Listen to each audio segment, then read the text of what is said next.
Hi guys, welcome back to my channel and I hope all of you are doing absolutely amazing today. So as you probably already read the title, it is going to be a little bit of a different video than we normally do here on this channel. Now we are going to be discussing the PIA A320 crash which happened on the 22nd of May, which is tragic and is quite sad to be honest. But anyway, now this flight took off on 22nd of May from the Islamabad International Airport at Lahore, Pakistan, and it was supposed to be flying to Karachi Airport, which was the Jinnah International Airport. It had 91 passengers and 8 crew members on flight. PKA303 took off on the 22nd of May at 1:05 and it was supposed to land at Karachi Airport around 2:30 p.m. that afternoon. Now, what I want to do is I want to give you guys a bit of background of this airplane, give you a little bit of history, when it was built, who it was with, just to kind of create a bigger picture here. Now, the first flight this aircraft ever took was on the 17th of August 2004. It was then leased out to China Eastern Airline and it stayed with China Eastern for 10 years up until the 31st of October 2014. In 2014, it was handed over to PIA, and since then it had been with PIA up until now. In 2014, the landing gear was also changed, which is changed every 10 years, and next time it was due was 2024, so it wasn't due for another 4 years, so we were 4 years behind the scheduled landing gear check.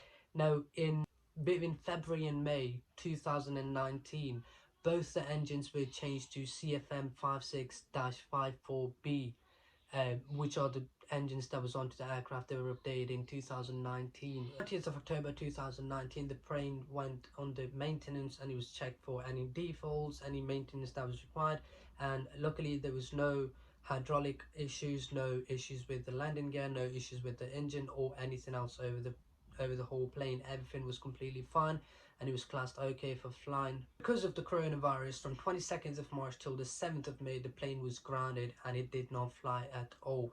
Now from the period of 7th of May till the 22nd, which was the crash day, between that time the plane did fly 6 times on different routes, and it was absolutely fine without any problems with the engines, with the landing gear. This is where, in my opinion, it all went wrong. The whole plane, the whole flight was completely fine, and it went wrong, in my opinion, when it came to approaching the Karachi International Airport.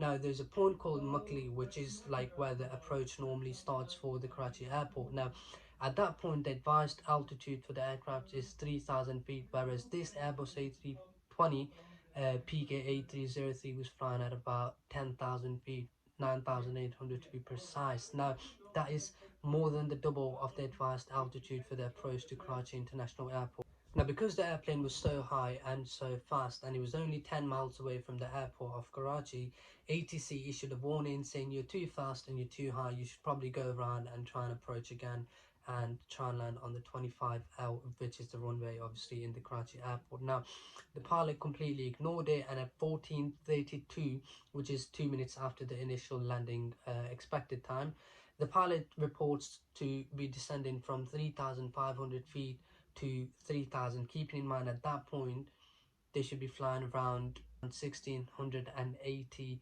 feet of altitude. Now that did not happen. Now as they're descending from 3,500 feet to 3,000, they're only 5 miles away from the airport, and the advised altitude for an approach to Karachi Airport at that distance is 1,680 feet, and they are above 3,000, so near enough double than where they should have been. Now what happens at this point is the first officer or the captain tells the ATC that we're comfortable now and we should make it. It makes me think they were too focused on descending the plane down, and because of that, because they were descending too fast and too steep in order to establish on ILS 25 left. Now, one of the two things could have happened. Now, number one, either they forgot to lower the landing gear because they were too focused to again descend the plane and establish an ILS 25 left, or they could have put the gear down, and because of the high speed the aircraft was traveling at,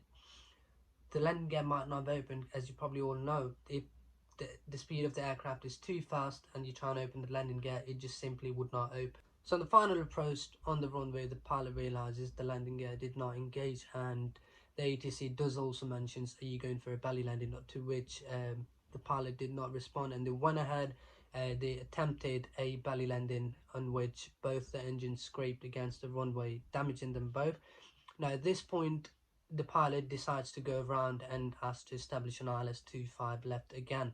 Now the pilot does take off the plane after scrapping on the runway for a little while, for a few seconds, and tells the ATC to establish them again on ILS-25.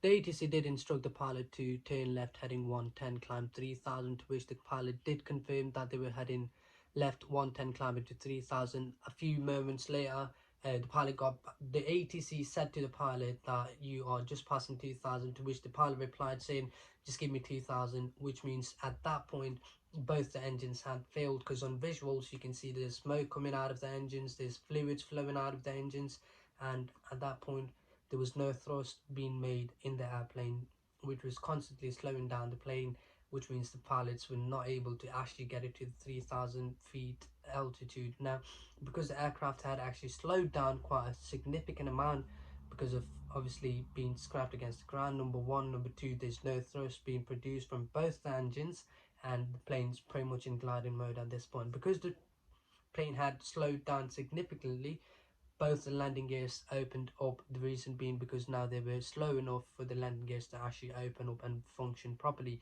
Now what that did, that added towards the plane being even slower, because obviously the wheels were getting hit by the wind, which was slowing down the whole plane. Now they were constantly descending, and at 1780 feet, PIA A320 switched from ATC, which is your air traffic control, to Karachi approach.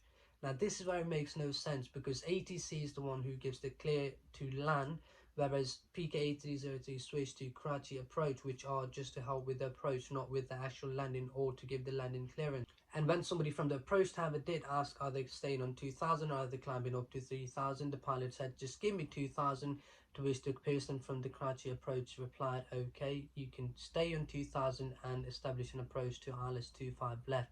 Now shortly after that, moments after that, all the alarms are going off in the plane, and the captain just went, mayday, mayday, mayday, PIA 303, we've lost both engines, and we're going for a visual approach.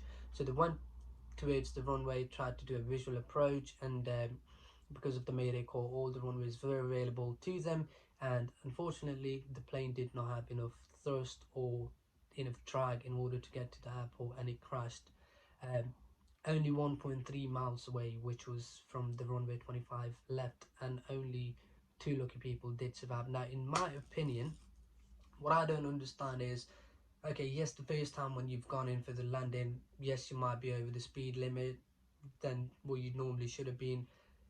But in my opinion, once you've touched down the ground, why not keep dragging? Yes, you might overrun the runway, but with all the airports, there's no buildings right next to the airport. It's always, a bit of fields, at least one or two fields. So yes, you might have overrun the runway, but it would have definitely given a better chance for at least some of the passengers to do survive in that crash. But obviously I wasn't in that situation, so I'm not the best person, or any of us rather are not the best people to be able to say what actually went wrong until the final report has come from the civil aviation after the investigation has been completed. Now let me know what you guys think. Let me know what you guys think might have happened, what you guys would have done. If any of you know about aviation, let me know what you think you would have done different if you were in that position. And on that note, we'll end this video. Thank you very much for watching this, and if you did enjoy, drop a like on it, and it'll help me out, and I'll see you guys in a couple of days with the next video. Until then, peace.